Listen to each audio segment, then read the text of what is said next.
more, so whether we like it or not, they're here. And how we fit into that mix is really, I think, still anybody's guess, but that is an evolving situation. And this morning to talk about that, you've already met John Welch from Talking Leaves. He's going to be talking with Jen Northington from Breathe Books. And just so you know, Jen is pretty sure that ebooks are not the end of the world. And John Welch is pretty sure that ebooks are the end of the world. So Jen, let's start with you. And tell us about your experiences with ebooks. Well, and don't boo me off the stage, I swear I'll get to it, but right now it's not about the money. That's how I see it. Right now we have a huge opportunity because it's such a mess. There's formatting wars are going on, the price wars are going on. We have an incredibly unique opportunity because we're already guides to the book world. We can be guides for our customers to the ebook world. So I think customers right now are afraid to talk to us about this because they hear these things like, oh, it's the death of the bookstore. But if you can get customers to talk to you about it, if you can explain to them the difference between a Sony reader and a Kindle, the way that you can explain the difference between a hardcover and a trade paperback, you are suddenly part of their loop. And then, when the formatting gets figured out and the platforms for selling them gets figured out, who do you think they're going to come to help them find the ebooks that are right for them? You're already part of the loop. And that's where you go. Who do you think they're going to come to help them find the ebooks that are right for them? You're already part of the loop.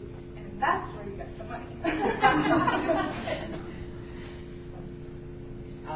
Well, I agree wholeheartedly with the idea that indie bookstores have to be a part of the digital retailing landscape and equal players on that field. What I'm concerned about is that it's not so much the sort of benefits and all the plus side of what might be the case with ebooks, but what gets lost in a world in which we go all digital.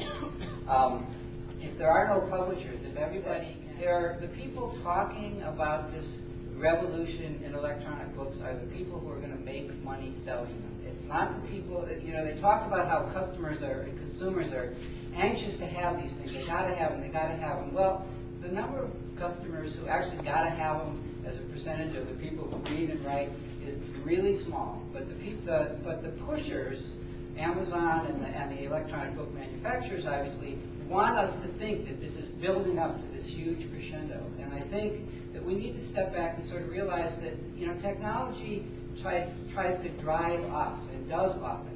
Being overhyped, I think that's clear. I think it will be a margin that physical books will lose. I don't think it's going to be huge. There are other people who can tell you the statistics better. But I think it's a reminder for us too to remember that we're not just selling books. We're a third place. We're a community hub, or hopefully that's what we are. And that people come there because they want to talk to us. They want to be guided, but they also want to be taught and educated about other things, not just to hand us money. And so, I think that when you have that kind of relationship, the technology becomes less important. It's not about ownership of books and whether it's digital or printed. It's about the relationship you have with the book and with the person who sold you that book. I think the critical issue is that relationship, and that's what we as booksellers provide. And I think in a digital world that certainly is diminished in some way, or can be. I can give you an example of something that's pretty close to us in Buffalo and Talking Leaves, that this year we lost two very good customers who passed away over the past 6 months. And at the services for both of those people, one of the key statements made was about their libraries and the books that they owned and what that meant, and their relationship even to the bookstore was involved in their obituaries. And when I think about if somebody has a Kindle or a Sony reader and that's their library, when they die, we don't know anything about them. We don't know. I mean, we can look through that list of books that they have, but if they're not going to be annotated, we're not going to learn something about them, and we're not. So we see there's something lost and something gained for sure. So what's gained can be convenience. You have your e-reader with you. I thought maybe those of us who aren't that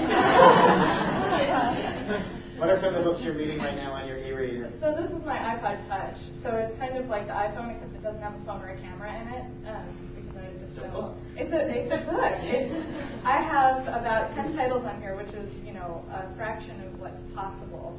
But this is a page out of a Dunsany novel, and I was showing them earlier, I mean, not everybody can see obviously, but I'll show you some other time if you want. You just kind of flip the pages with your finger. You can actually search the book for a phrase or something if you want. I have Blink on here, and that's been hugely awesome to reference. Like, what did he say about that thing? You know, he said something about that. So I can just go back and look, and it is a huge convenience for me to have, you know, The Wind in the Willows, and then a couple quick doctoral novels on me at any given moment. I can whip it out and, you know, have books. It's fantastic. I mean, if you're a book lover, like, what could be better than constantly having 10 books in your pocket? Really nothing, as far as I can think of. But I really can. So, John, what's so great about this book? All right, I'll read you because I have my own little iPad. Gail Castro in The Nation this week. I think books are great technology. Once they're produced, they don't use any energy. If their materials are decent and sound and you take care of them, they'll last forever. I like the feel of a book. I like to turn pages. I like to see print on paper. The pleasure of going into a bookshop, finding things you didn't even know you were looking for, discovering things. That's what we're losing now. Everyone knows in advance what they want, and they order it online or download it. I think that we lose that contextualization gets lost in the context of the digital book. The community part is certainly potentially lost, although obviously we will have to work very hard to make that stay if the world does migrate to that function. Books, I think for many of us, is a perfect technology, and you can always carry one around. You know, if you're really worried, take Gravity's Rainbow.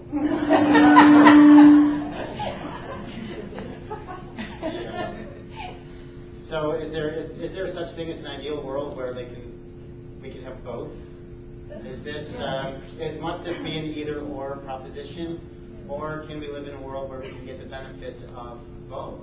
I think that conversation is happening, that it's not so much about one replacing the other. It's about supplemental, it's about complementary, it's about the possibilities of an ebook that aren't just printed words on a screen. I mean, there's video, and there's referencing, and there's all kinds of things that you can do with that technology that is never going to replace a real book. You wouldn't do it in a real book. It's different. It's a different medium altogether. And I think that's where things will get interesting, when we stop thinking about it as a replacement and we start thinking about it as a whole different ballgame. John, does it threaten the book, do you think? Well, it threatens the conventional book business. Whether it threatens the book as object, probably not. I mean, I don't think books are going to go away.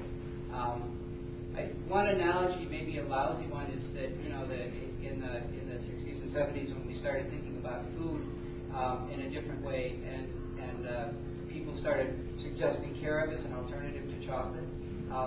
Carob isn't chocolate, and if you give it chocolate, if you're given carob and told that it's chocolate, you're going to be disappointed. But if you're given carob and told that it's just something that's good and good for you, then maybe you can accept it. So I think that we do have to come to a place of connection rather than argument. But I also think that we really have to understand who it is that's pushing this on us, because I think right now that question has sort of obliterated a lot of this other